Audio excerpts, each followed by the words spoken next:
Welcome to a BMW video. This 2006 E60 BMW 520D, and in this video I'm going to be doing battery relearning.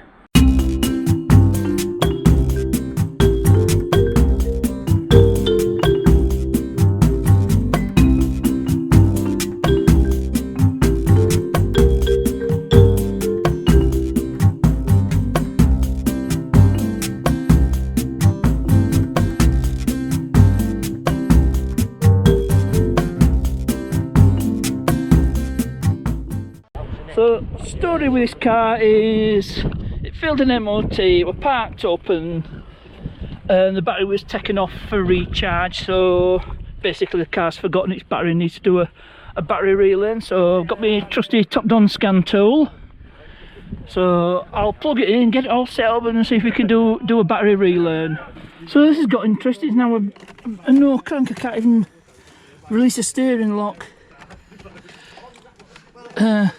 So I just check, see if I've just checked the battery in the boat. I've had a look, that's all right. So I'll just, yep, there's definitely life in the car. So that's something. But I can't even really release the steering lock. So I'll just stop it, see if I can get the steering lock off. So I found out what the problem was. The battery was discharged, even though it had been charged. It was showing less than 12 volts. So if I got a jump start off this Ford Mondeo. Yeah, I'm leaving it in video. So now we've got ignition to this E60. So there we go. I'm not going to try start it. So fire up the scan tool.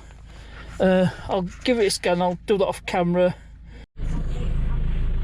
So I found so I've scanned it again. There are only a few come up. A fault for the instrument cluster, fault for that door mirror glass, the heated glass, and the headlights. But there's bulbs out, so electrically it's in good health. So the real problem is the battery. It's probably had it. Yeah, if it's been discharged and it's beyond repair. So a new battery is going to be the problem. So right, I'll see it. We'll go for a start.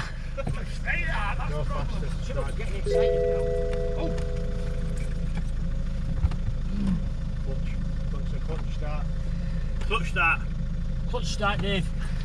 Well, it's saying engine will start next press of button with possibly without pressing clutch or brake. So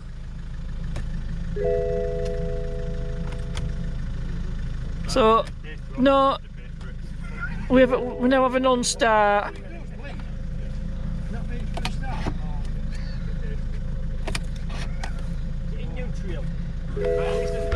Yeah, it's in neutral. So no, nothing. We have a no crank.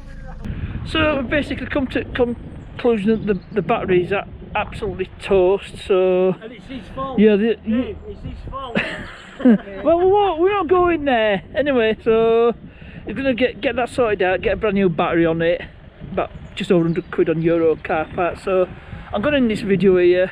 Couldn't even get it started, but did scan it, cleared out the fault codes. Probably do it again. But so that's the end of this video. Hope you enjoyed this one. As ever, thanks for watching, and I'll see you.